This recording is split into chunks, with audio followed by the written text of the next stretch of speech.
la bonne nouvelle. Alléluia. Le Seigneur soit avec vous. Et avec votre esprit. Évangile de Jésus-Christ selon saint Marc. Gloire à toi, Seigneur. Ce temps-là, les pharisiens abordèrent Jésus, et pour le mettre à l'épreuve, ils lui demandaient « Est-il permis à un mari de renvoyer sa femme ?» Jésus leur répondit « Que vous a prescrit Moïse ?» Ils lui dirent « Moïse a permis de renvoyer sa femme, à condition d'établir un acte de répudiation. » Jésus répliqua « C'est en raison de la dureté de vos cœurs qu'il a formulé pour vous cette règle. Mais au commencement de la création, Dieu les fit hommes et femmes. À cause de cela, l'homme quittera son père et sa mère, il s'attachera à sa femme, et tous deux deviendront une seule chair. Ainsi, ils ne sont plus deux, mais une seule chair. Donc ce que Dieu a uni, que l'homme ne le sépare pas. » De retour à la maison, les disciples l'interrogeaient de nouveau sur cette question. Il leur déclara « Celui qui renvoie sa femme et en épouse une autre devient adultère envers elle. Si une femme qui a renvoyé son mari en épouse un autre, elle devient adultère. » Les gens présentaient à Jésus des enfants pour qu'il pose la main sur eux. Mais les disciples les écartèrent vivement. Voyant cela, Jésus se fâcha et leur dit « Laissez les enfants venir à moi, ne les empêchez pas, car le royaume de Dieu est à ceux qui leur ressemblent. Amen, je vous le dis, celui qui n'accueille pas le royaume de Dieu à la manière d'un enfant n'y entrera pas. » Les embrassait et les bénissait en leur imposant les mains. Acclamons la parole de Dieu. Louange à toi, Seigneur Jésus.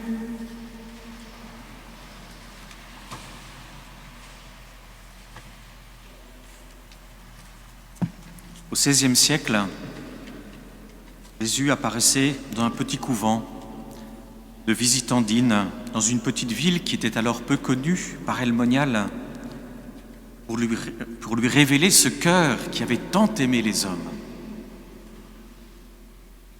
Par El Monial, ville du Sacré-Cœur, pour nous représente en France cette bienveillance du Seigneur qui vient sans cesse et de plus en plus révéler combien il nous aime et combien il attend de nous de la gratitude.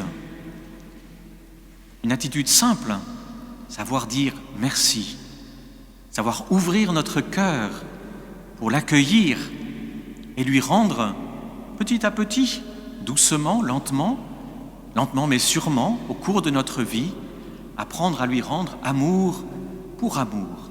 Mais la première étape, c'est la gratitude. On le sait bien du reste dans l'éducation. Comment apprend-on aux enfants le respect? À dire merci. Si on ne leur apprend pas, on le voit très bien, ils n'apprennent pas. Donc la première chose, c'est apprendre à dire merci.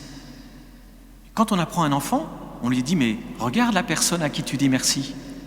Regarde. Regarde ce qui t'a été donné. »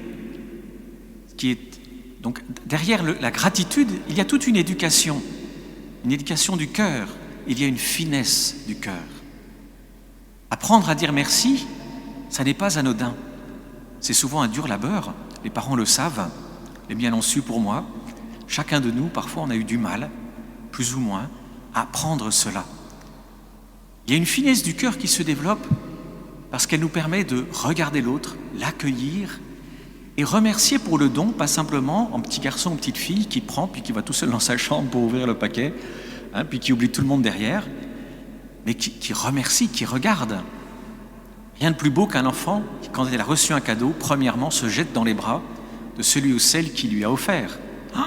Ça touche le cœur. Il y a tout un apprentissage aussi pour nous à apprendre la gratitude. Apprendre la gratitude.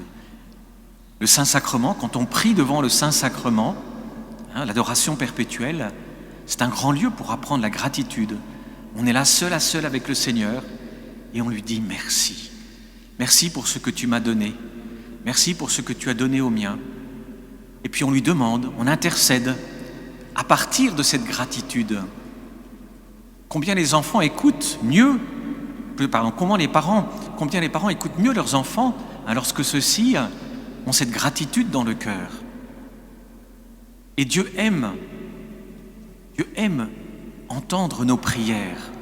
C'est Saint Jean Climac, un père syriaque du VIe siècle, si je ne me trompe, qui dit « Mais si nous sommes attendris par les balbutiements d'un enfant qui ne nous raconte rien, mais qui bredouille à sa façon l'amour qu'il a pour ses parents, c'est combien plus Dieu n'a pas besoin de longues prières ou de prières répétitives, mais de la prière du cœur. Un cœur qui, avec simplicité, avec confiance, en vérité, lui parle, s'ouvre. Recevoir de l'Église, puisque c'est notre archevêque qui vient demain pour inaugurer ce sanctuaire de la miséricorde que deviendra cette paroisse, c'est quelque chose qui vient de l'Église et qui est pour l'Église. À nous de savoir recevoir ce don. C'est une belle invitation à revoir notre vie à la lumière de la miséricorde. Je vous mettais en présence de Sainte Marguerite Marie. Puis tout au début, je vous ai parlé de Sainte Thérèse de l'Enfant Jésus, de Sainte Faustine, de Saint Jean-Paul II. Il y a tant de saints qui nous ont invités à regarder vers cette miséricorde de Dieu, à la contempler. Déjà, dans la deuxième lecture, il y a une parole bien profonde, si nous prenons le temps de l'accueillir, de la recevoir, de la garder, de l'inscrire, de la graver dans notre cœur, de la méditer. Dans la lecture de la lettre aux Hébreux, il nous est dit à la fin, « Jésus n'a pas honte de nous appeler ses frères, ses sœurs. » Jésus n'a pas honte. C'est fort comme expression. Jésus n'a pas honte. Autrement dit, si on le transforme de façon positive, il est fier, il est heureux de nous tenir pour ses frères et sœurs. Et il nous enseigne que nous avons tous un même Père. C'est profond. Du reste, quand on médite sur le Notre Père, je le fais en ce moment avec un auteur orthodoxe, vous avez l'habitude que je vous cite des théologiens orthodoxes, Olivier Clément. Quand il commente le Notre Père, il dit en grec c'est Père à nous, le Père qui est à nous. Autrement dit, il y a une expérience de la paternité de Dieu dans le fait que je reconnais que Dieu est aussi le Père de mon voisin, de ma voisine. Quand je reconnais que Dieu aime celui qui est derrière moi ou devant moi du même amour que moi et que je demande à Dieu de bénir cette personne. C'est fort, c'est très fort. Et tout cela nous conduit aujourd'hui, puisque c'est ce que l'Écriture nous donne, la première lecture comme l'Évangile, à méditer sur ce lien du mariage. Eh bien, c'est une belle façon, voyez, de regarder son conjoint, d'apprendre à regarder son conjoint et de dire « mais Dieu est ton Père, la Vierge Marie est ta mère, Dieu t'aime personnellement d'un amour infini » et de pouvoir se le dire. Pas toujours facile puisque parfois l'un des conjoints ne croit pas. Dans ce cas-là, on le fait dans son cœur et on demande au Seigneur de bénir son conjoint. Et quand on peut, on se le dit. Tu es le bien-aimé du Père, tu es la bien-aimée du Père. En toi, il met tout son amour, sa miséricorde pour toi, s'étend d'âge en âge. C'est beau de se bénir. Nous avons fait cette expérience, les frères. Fin août, début septembre, nous avons eu notre session de lancement d'année et nous avons choisi pour la première fois de nous bénir les uns les autres. Le dernier jour, c'était une expérience fabuleuse, toute simple, mais on se bénit les uns les autres. C'est très fort. On demande au Seigneur de bénir son conjoint. Bien sûr, on le sait, la parole que Jésus nous adresse dans l'Évangile, si elle était difficile à entendre du temps des apôtres, que dirait-on aujourd'hui ? Je pense que si aujourd'hui on faisait un référendum, je pense qu'il y a beaucoup de chrétiens qui l'enlèveraient de l'Évangile, qui diraient « Oh là là, c'est pas culturel, pas bon pour aujourd'hui ». C'est vrai qu'on est dépassé. On est dépassé encore plus aujourd'hui, vous voyez, dans un monde qui prône finalement l'absence de référence. On est dépassé de découvrir cette bonté de cette relation homme-femme, alors que nous en connaissons surtout les déboires. C'est souvent ce que les couples ont mis en évidence au moment du synode sur la famille.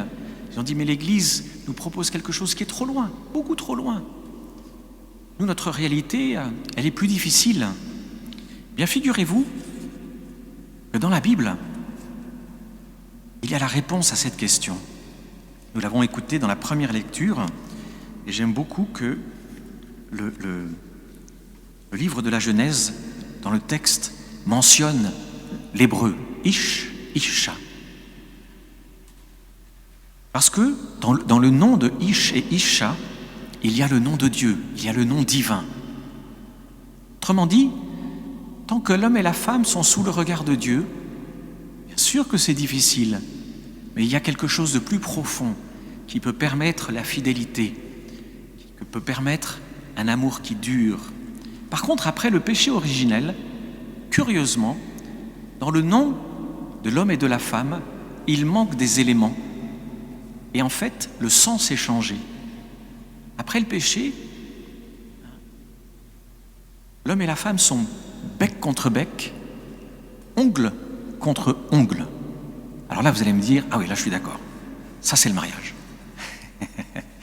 Oui, c'est le mariage après la faute, sans la grâce de Dieu. Sans la grâce de Dieu, on est bec sur bec, ongle sur ongle. Autant vous dire que, voilà, c'est pas très drôle. Dans la grâce, mais si on donne la première place au Seigneur, il y a un chemin, il y a un vrai chemin qui nous permet de découvrir l'amour. Et je dis découvrir l'amour, puisque tous nous sommes entrés dans la vie avec de grands idéaux. Et c'est du reste un des défis, c'est avec le temps de se dire que l'amour était difficile à trouver parce que la conception que nous en avons était peut-être mal ajustée. Aujourd'hui, du reste, l'amour est souvent un bouquet de sentiments passagers, dont on ne sait même pas s'ils sont appelés à durer très longtemps. Autrefois, l'amour était plus fondé sur les devoirs, les obligations. Alors ce sont des mots qui résonnent mal aujourd'hui, mais il y avait aussi, dans la vie de couple, un amour qui se découvrait dans le respect, dans le respect mutuel. Moi, je me souviens, dans ma famille, mon grand-père, qui assez tard dans la vie, a dit à ma grand-mère « Mais tu m'aimes vraiment ?» Et elle lui dit « Mais oui !» Alors elle lui a dit « Ça c'est une confidence, gros nigo !» Mais il se connaissait bien. Et quand elle lui a dit ça, il a compris qu'elle l'aimait vraiment. Pourquoi ? Et parce que c'était l'époque où on vous faisait rencontrer quelqu'un. Vous mettez en relation avec quelqu'un. Donc on se mariait, non pas nécessairement parce que c'était le grand amour, mais parce que quelqu'un vous avait mis en relation. Il y avait une compatibilité dans les caractères. Alors aujourd'hui, tout ça, ça paraît désuet. Et pourtant, il y avait une sagesse, parce qu'on était fondé sur le respect mutuel. Puis l'amour, il se prouvait par le respect, par la bonté, par la persévérance, par le fait que l'on acceptait de se pardonner. Puis finalement, aujourd'hui où l'amour est très émotionnel, eh bien on va apprendre de toutes les façons, par le respect, aussi par la bonté, à se montrer que ce chemin du mariage est encore un chemin d'amour. mais avec le Seigneur. Sans le Seigneur, sans la grâce de Dieu, on est laissé simplement à nos tempéraments, à nos égoïsmes. Alors demandons la grâce, voyez, puisque nous célébrons ce sanctuaire de la miséricorde, peut-être aujourd'hui, au moins dans votre cœur, et puis si vous le pouvez, bien, vous pouvez le faire même ici dans l'église, ou bien à la maison, devant une icône, devant une croix, devant une image de saint que vous aimez, vous bénir et dire que la miséricorde de Dieu soit sur toi. Je te bénis et je rends grâce au Seigneur pour sa miséricorde pour toi. Apprenons à nous bénir les uns les autres et à attirer la miséricorde de Dieu les uns sur les autres. Amen.